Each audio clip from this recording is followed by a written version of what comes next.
Hey,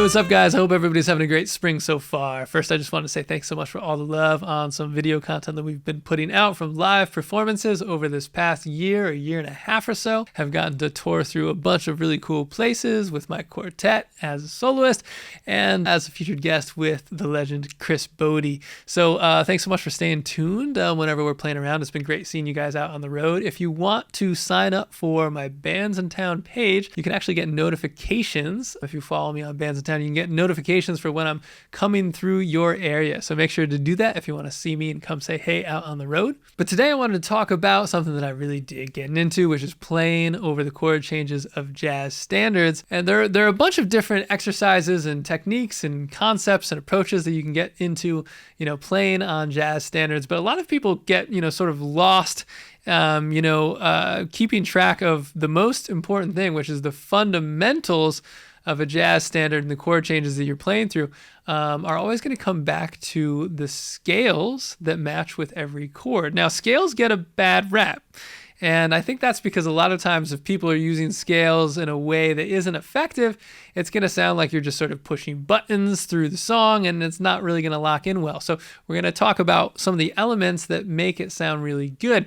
And I think it's also important to remember that really, the fundamentals of scales, a scale that matches with a chord. The whole point is that when you've got a scale that matches with a chord, it is to embellish the sound of the chord. So when you move fluidly from one chord to another, and you're actually playing the scales effectively from one chord to another, it by nature actually sounds extremely melodic. A lot of times when people think that scales don't sound melodic, it's because they're hearing someone use scales in a way that might be a little obnoxious or a way that actually is not accurate, so that's actually a lot of times why scales end up getting a bad rap. When you do it in a way that's really fluid and accurate, it's going to by nature sound really nice. So let me prove that to you now, if you don't already believe me, by checking out some content that I've written over some jazz standards. So we just released a new PDF package with jazz lesson videos that's called 20 chord scale etudes on jazz standards.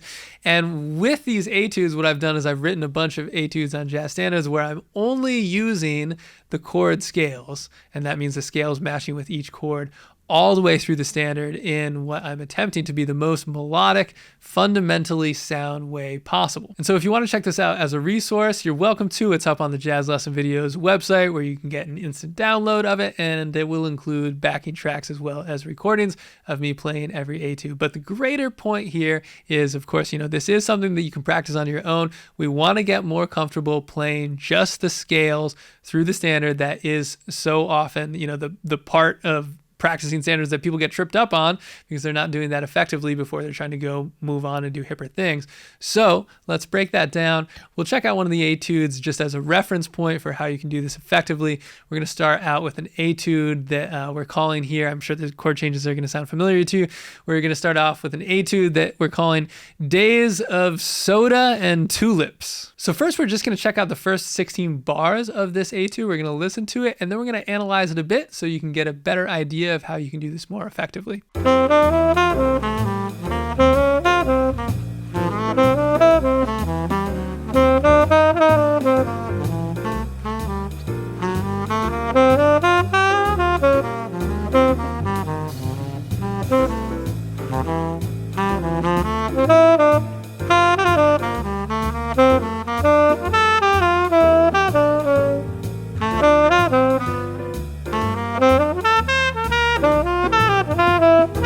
All right, so the first thing that you want to do with any standard that you're learning is you want to make sure that you know every scale that matches with each chord. And so that gets into some light theory. And so you'll see in this resource what we do have as a reference for every standard that an etude is written on. What you'll see is we do have the scales written out for every chord, so you can know what the most melodic home base is going to be.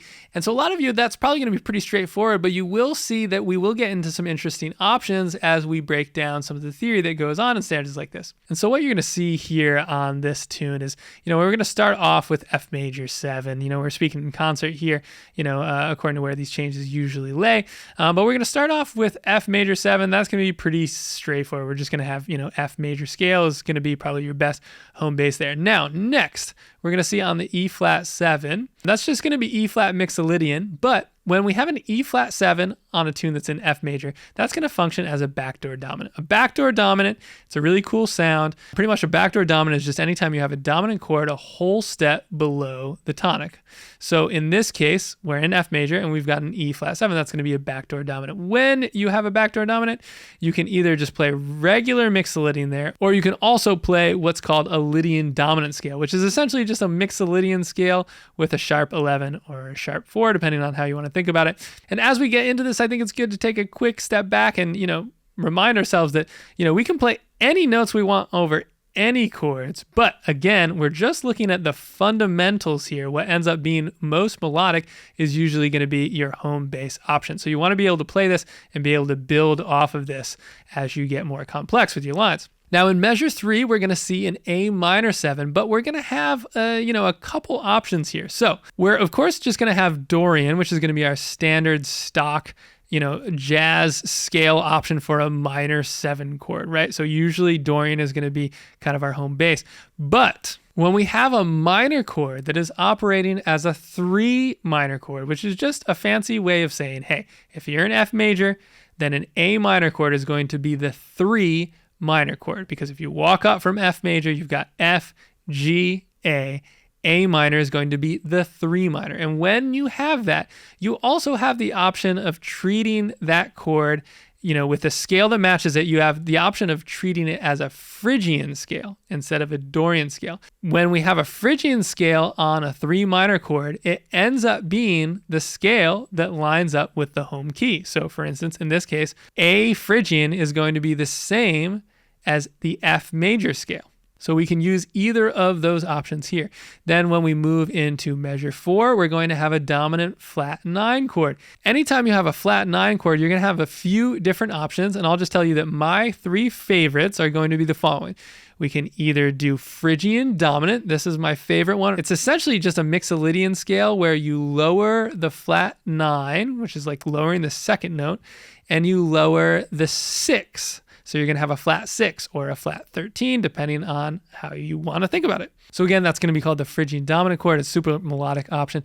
Another option that you have is going to be the half whole diminished scale.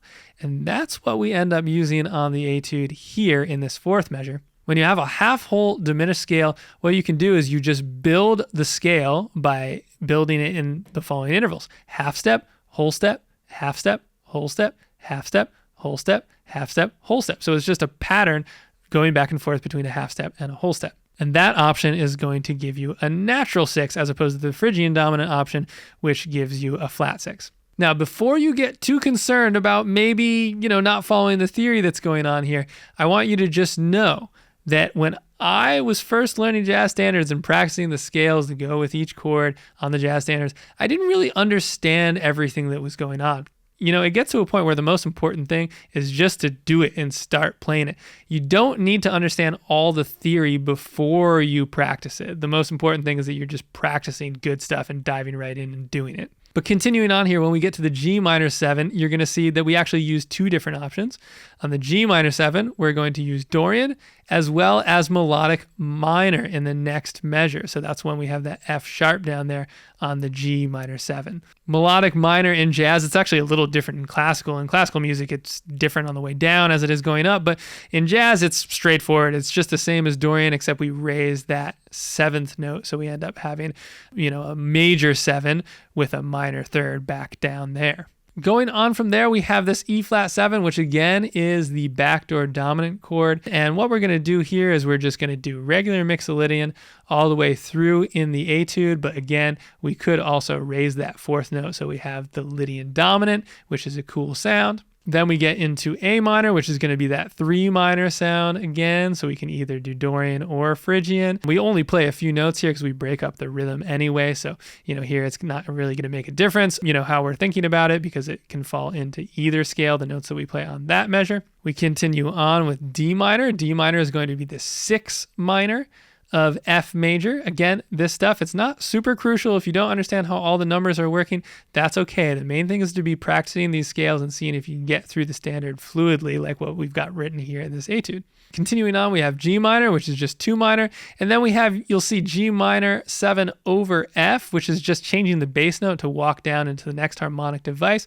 And what we see is a kind of nice shape here. Starting with a triplet to mix up the rhythm a little bit. We go up from the 7th to the root on that triplet, and then we just go down the arpeggio down into the root at the bottom again. We just step up diatonically. We go back down to the 2nd, which is going to be that A on the G minor 7 over the F. And we arpeggiate again, that B flat, D, F, A is just an arpeggio going 3, 5, 7, 9 right up. And then we step down diatonically into the root of our next chord, which is an E half diminished 7. The E half diminished 7 becomes a minor 2-5 going into 6 minor. That's when we land on the D minor, the next measure. Then the G7 ends up being what's called a secondary dominant. That's a 5 of 5. So essentially, when we're just thinking in F major, the 5 of F major is a C7, and the 5 of that 5 is a G7. It's just a bunch of fancy lingo to say, essentially it's the 2 dominant chord. If you're in F major, then the G7 is going to be 2 dominant. Then that 2 dominant chord turns into a 2-5, a longer 2-5 that takes us back to F major 7, which starts the second half of the tune. So there's a lot of harmony going on here. The most important thing to recognize, though, is just as you practice the scales that match with each chord and you try to get fluidly from measure to measure, you're going to start to really hear that harmony. So one thing that I want to bring your attention to that will hopefully help you do this better is that from measure to measure, we're landing on chord tones all the way through. So if you look at that first measure of the tune, we're starting on the 5th, C on F major 7. Then we play the 5th, B flat on E flat 7. Then we play the root on the A minor. We play the 3rd on the D7 flat 9. We play the 3rd on the G minor 7. A couple measures later, we change to an E flat 7 and we land on the 3rd of that E flat 7. The next bar, we play the 5th of that E flat 7. We've got a root on the A minor.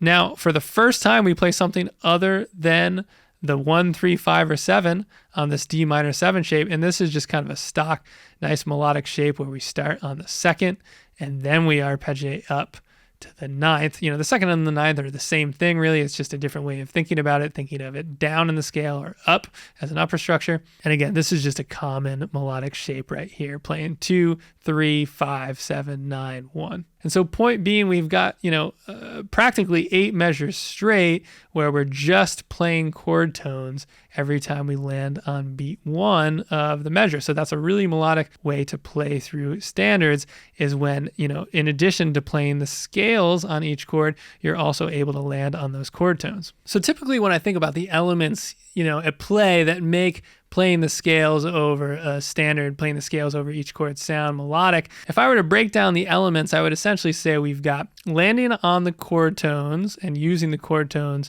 on beat 1 of the measure is, a pretty safe bet. Also, voice leading is going to be a consideration. When we look at getting from measure 3 to 4 and getting from measure 4 to 5, we see a couple great examples of effective voice leading. First we wrap around the note. When we go from that A minor 7 to the D7 flat 9, we've got the E, the G landing on that F sharp. That's an example of wrapping around the note. And then getting from measure 4 to 5, we're stepping down into the note. And so those are just 2 examples of nice voice leading, which is one of the key elements for sounding really melodic. So we want to, whenever we can, it can be great to play the chord tones on beat 1. It can be great when you want to use smooth voice leading. And then from there, we just want to think really about rhythm. One thing that isn't talked about enough, I think a lot of times, in jazz education is just that the rhythm and playing with a lot of rhythmic integrity is really important when it comes to playing melodically. If your rhythmic placement is off and your rhythmic integrity is off, then the notes aren't going to end up feeling good either. So one thing that can be really good to think about is rhyming your phrases with similar rhythms or even building off of rhythmic motifs. So let's check that out in this next etude, which is going to be on a song that we're calling All the Things You Could Be.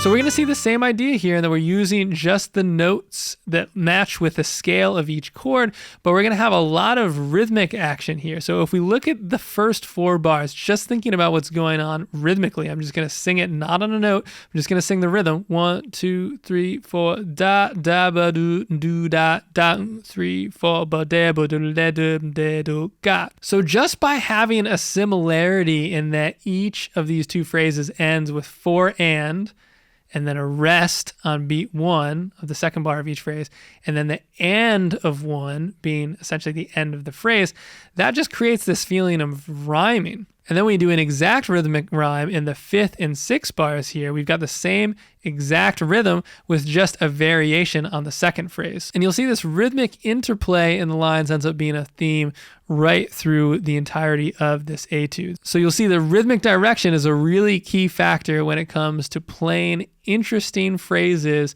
using just the scale notes through these standards. So again, I think that this fundamental idea on standards is really the most important thing to practice. It's where you should start, and it's probably where you should also finish when you're learning a tune. You will really never outgrow this concept no matter what level you're at, even if it's a more straightforward tune like Autumn Leaves, where all the changes are going to be pretty similar, or something like Stella by Starlight, where you're going to have really complex changes. And the chord changes on the standards of both of these tunes that I just mentioned are both examples of things that we have in this ebook of etudes that you guys are welcome to check out. I thought it'd actually be nice to wrap up with an example of a set of chord changes that's essentially written based on the chord changes of Stella by Starlight. This tune we're actually calling Sarah by Moonlight. And you'll see with this tune, you're going to see here that we've got a really complex set of chord changes, and just sticking with the scale notes melodically in a simple way is really going to help you get through these changes fluently.